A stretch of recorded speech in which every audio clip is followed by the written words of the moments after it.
Meus irmãos e minhas irmãs, vos saúdo com a paz do Senhor. Sou o professor Gisel Costa e este é o seu canal EBD em Ação. Canal feito especialmente para você, professor, professora, aluno, aluna e todos os amantes da escola dominical, com o objetivo de te ajudar com subsídios doutrinários, subsídios históricos, subsídios sociais, todos os subsídios que pudermos disponibilizar aqui para ajudar professor, aluno e aluna e os demais. Aqui estaremos fazendo vídeos para ajudar, para nortear o seu plano de aula, agregar no seu plano de ensino, para que a sua aula seja cada vez mais eficaz e que as suas aulas possam produzir nos alunos vontade de cada domingo estar presente para ouvir a palavra de Deus, aprender e praticar.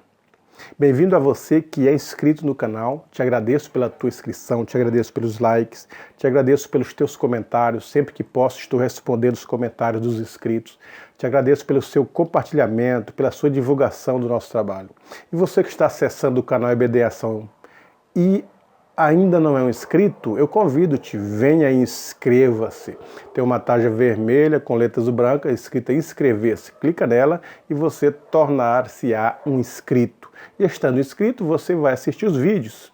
Gostando dos vídeos, dá o like em cada vídeo que você assistir, dê bastante like, compartilhe, divulgue, ajude-nos a divulgar o reino de Deus. Se você quiser assistir os vídeos dos trimestres passados, eles estão também disponíveis no canal através de playlists, que são pastas com o trimestre inteiro. Você acessa essa pasta, está o trimestre inteiro da lição, tanto dos jovens quanto dos adultos, nós comentamos aqui. Você pode ativar o sininho para receber notificação de vídeos novos. Toda vez que eu postar um vídeo aqui na semana, você recebe uma notificação e você vai assistir este vídeo em primeira mão.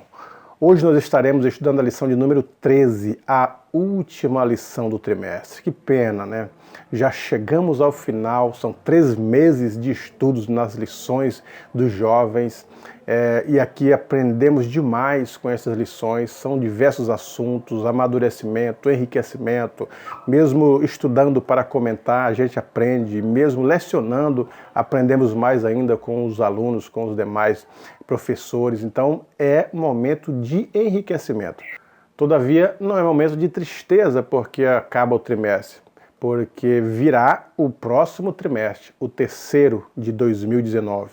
E nesta lição, o comentarista é o pastor Valmir Milhome, nosso amigo, que estará comentando um assunto em específico, a razão da nossa esperança, alegria, crescimento e firmeza nas cartas de Pedro. Então estaremos estudando as cartas de Pedro. São assuntos preciosos, Pedro fala de assuntos relevantes, importantes, necessários. Então não perca os vídeos que virão sobre as cartas de Pedro, é o comentário delas, e aprenderemos com certeza, enriqueceremos o nosso conhecimento no temor do Senhor. A lição de hoje, a lição de número 13, a última lição do trimestre, datada do dia 30 de junho de 2019, traz o título Resgatando o princípio da humildade e do serviço ao próximo. O texto do dia, porque vos dei o exemplo, para que, como eu vos fiz, façais vós também. João 13 e 15. A síntese, o gesto de Jesus de lavar os pés do discípulo na última ceia é um exemplo de humildade e serviço a ser seguido por todos os cristãos. A leitura bíblica está registrada em São João 13, onde é conhecido como lava-pés. Jesus lava pés dos discípulos. Mas no primeiro tópico, nós temos Jesus um exemplo de humildade. O exemplo de humildade é Cristo. E ainda o primeiro ponto do primeiro tópico fala conhecendo o Evangelho de João. Um pouquinho do Evangelho de João nesse tópico, nesse ponto, fala que João ele escreve para que as pessoas creiam em Jesus. O objetivo de João, o objetivo do Evangelho de João, não é provar que Jesus é Deus, mas sim que Deus está presente. O objetivo de João é levar-nos a olhar para Jesus e conhecer, perceber e entender que Ele é Deus. E Ele, como Deus, tem todo o poder no céu e na terra. E o poder de Deus para a humanidade, em primeira mão, é salvar a humanidade. Cristo quer salvar. João começa o seu livro falando que o Verbo se fez carne e habitou entre nós, e vimos a sua glória, glória como a do unigênito do Pai, cheio de graça e de verdade. Ele diz, no princípio era o Verbo estava com Deus, e o Verbo era Deus. E João ainda dá relatos preciosos, todas as coisas foram feitas por ele, e sem ele, nada do que foi feito se fez. Está dando revelações que, através da iluminação do Espírito Santo, nós vamos entender que Jesus é Deus, Jesus é divino. Ele já existia antes da criação, se fez carne, se tornou homem para o resgate. Ele sofre como servo. Para quê? Para nos trazer a paz. O sofrimento de Jesus, ele tapou as nossas feridas. As feridas de Jesus sarou as nossas. O sofrimento e a angústia de Jesus pararam a nossa angústia e o nosso sofrimento espiritual. O sofrimento de Cristo, a morte de Cristo, nos livrou do pecado e da morte e nos trouxe a vida eterna. Então, todas essas questões que João relata de Jesus está em João, um dos evangelhos mais sublimes. Todos os evangelhos são importantes, mas João traz coisas reveladoras, falando de Jesus como Deus, aponta Jesus como Deus, sempre direcionando sobre a justiça de Deus, sobre os feitos de Deus. Tem trecho no seu evangelho que ele diz assim, se fosse para ser escrito tudo que Jesus fez e ensinou no período, não havia livros que pudessem comportar todos os acontecimentos com Jesus e em torno de Jesus. Segundo ponto do primeiro tópico, a simbologia da Páscoa e o gesto de Jesus lavar os pés de seu discípulo. Era a comemoração da Páscoa, e é interessante nós vermos aqui uma simbologia, porque os judeus comemoravam a Páscoa de acordo com as leis do Antigo Testamento. Era um cabrito assado, ervas amargas e pães asmos, sem fermento. Toda a família comia. Se a família fosse pequena, convidava mais uma família para repartir, então, o animal. Agora, a Páscoa de Jesus ela não foi com cabrito. A Páscoa de Jesus não teve ervas amargas. Mas a Páscoa que Cristo celebra, Mateus disse assim, que ele toma o pão e diz, tomai e comei, isto é o meu corpo que é dado por vós. Esta é a simbologia da Páscoa. Ele pega o vinho e diz, tomai e bebei. Isto é o meu sangue que é derramado por vós. Mas cadê o cordeiro? Ele é o cordeiro. Cadê as ervas amargas? A vida de sofrimento já estava presente. As ervas amargas simbolizavam o sofrimento de Cristo, todo o sofrimento que ele teve para nos salvar. O cabrito, o cordeiro, é símbolo de Jesus. Quando João viu, disse o cordeiro de Deus que tira o pecado do mundo. Então ele já era o cordeiro, ele já estava arraigado nele o sofrimento para sofrer por nossa causa. Então ele parte o pão e dá o vinho. Esta foi a ceia do Senhor. Enquanto eles, os demais judeus, comiam cabrito e ervas amargas e pães asmos, Jesus celebrava com vinho e com pão. Agora, um detalhe interessante é que ele, antes disso, ele estava no cenáculo. O cenáculo era em forma de U, né? Um recinto em forma de U. Então os discípulos se assentaram aonde era de direito, né? 4 discípulos do lado direito, 4 do lado esquerdo e 4 no fundo, formando o U, os 12 discípulos. Jesus tira a sua túnica, cinge-se com uma toalha e começa a lavar os pés dos discípulos, chamado lava-pés. No segundo tópico, o comentarista da lição fala do diálogo entre Jesus e Pedro. Por quê? Porque Pedro, quando viu Jesus lavar os pés, ele se espanta. Em primeiro momento, parece-me que Pedro tem razão em reclamar, em ficar espantado e não aceitar. Não era só Pedro que estavam estupefatos com a ação de Jesus, mas os demais discípulos também estavam espantados. Por quê?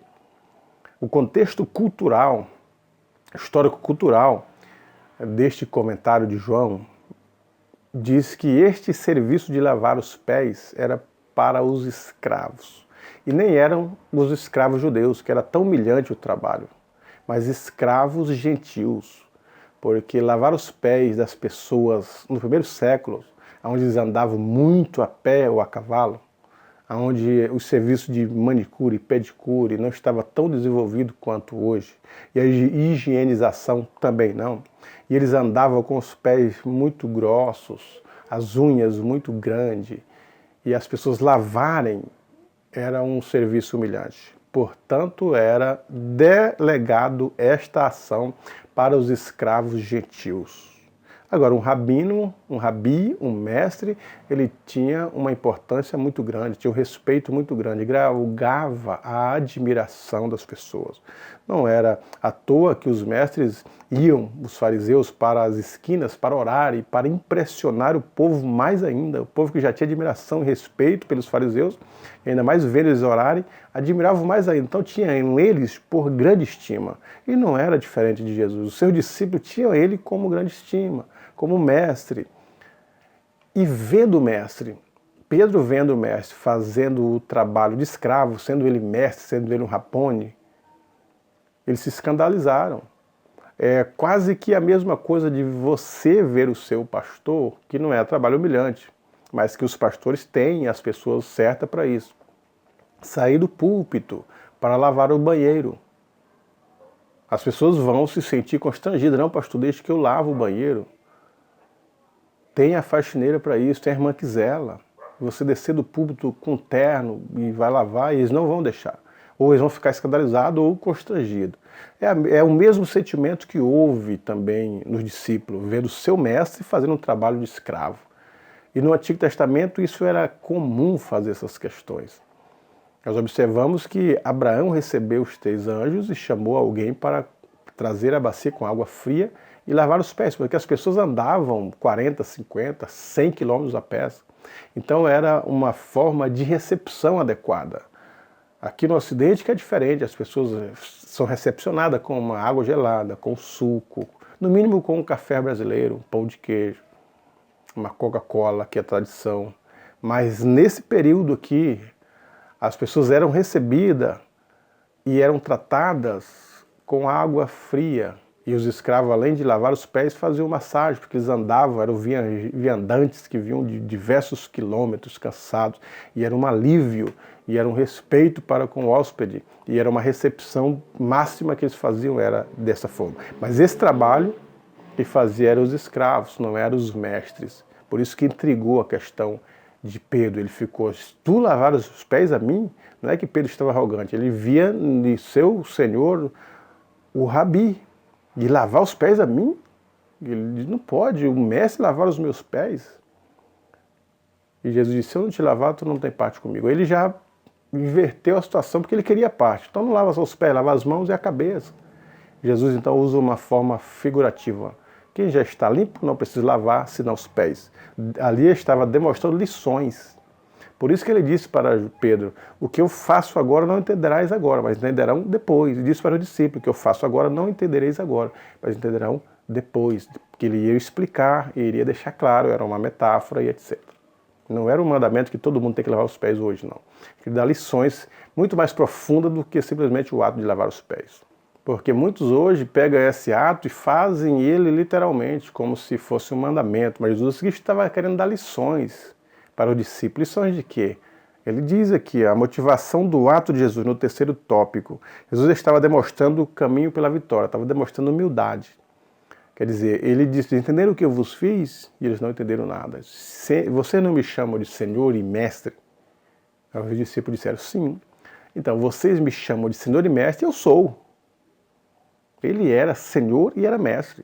E ele disse, eu como Senhor e Mestre, fiz o trabalho de escravo para que vocês se sentissem aliviados, para que vocês se sentissem lavados. Imagina vocês que não são Senhor e Mestre, o que deve fazer para com os seus semelhantes? Essa é a lição. O que está em voga aqui é o que Cristo fez por nós. Deixou os céus, deixou a sua glória, aniquilou-se, como diz o apóstolo Paulo. De sorte, Filipenses, ele escrevendo para os Filipenses, que haja em vós o mesmo sentimento que houve também em Cristo Jesus, que sendo em forma de Deus, não teve por usurpação ser igual a Deus, mas esvaziou-se da sua glória, aniquilou-se, e achado na forma de servo, tornou-se semelhante aos homens. Deixar sua glória para ser igual aos humanos, limitado ao espaço, ao tempo, às circunstâncias, e achado na forma de homem, humilhou-se até a morte. Ele quis se humilhar, não foi as pessoas que humilharam ele, que bateram, não. Ele quis se humilhar, humilhou-se até a morte. E não foi qualquer morte, foi morte de cruz, porque nesse 1º século ninguém usava uma corrente com uma cruz, porque a cruz era símbolo de maldição. Nas igrejas não tinha cruz, cruz era símbolo de maldição. Então, quando Jesus falou, quem quiser vir após mim, toma a sua cruz e siga, as pessoas pararam. Que ninguém queria carregar uma cruz, ninguém queria carregar uma maldição. Hoje é que o sinônimo de cruz mudou no Evangelho, na questão, na cultura judaico-cristã. Hoje as pessoas usam o sinal da cruz, tem em casa uma cruz, nas igrejas já faz a cruz. Mudou totalmente o significado. Mas nesse primeiro século, não. Então ele se humilhou até a morte de cruz. Morreu como um dos piores malfeitores. Para quê? Para que as pessoas que necessitavam da sua ajuda, eram carentes da sua ajuda, ficassem bem. Tivesse o perdão do seu pecado, tivesse a remissão do seu pecado, fosse cheia de paz, cheia de alegria, alegria do Espírito, aprender a conviver, aprender a ser pessoas cristãs, aprender a ter a glória de Deus, dividir o que Cristo dividiu, para que tivesse esperança, para que pudesse aproveitar a vida, para que pudesse desfrutar da sua vida. Então, esta é a razão pela qual Cristo se ofereceu. Agora ele está dando esse exemplo para a igreja.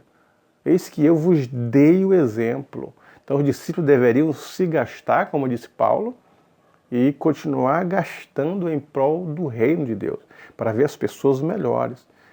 O cristianismo é isso, é as pessoas aprenderem a conviver, ter comunhão, compartilhar aquilo que Cristo trouxe para a nossa vida. Não é uma religião de indivíduos separados, sem sentimentos. Sem sentimento é as pessoas do mundo, principalmente nesses últimos dias que Paulo diz. Nos últimos dias surgiriam falsos mestres, falsos profetas, homens sem afeto natural, sem afinidade com ninguém, sem sentimentos, irreconciliáveis. Então essa é a situação do mundo aí fora, e isso não pode estar na igreja presente.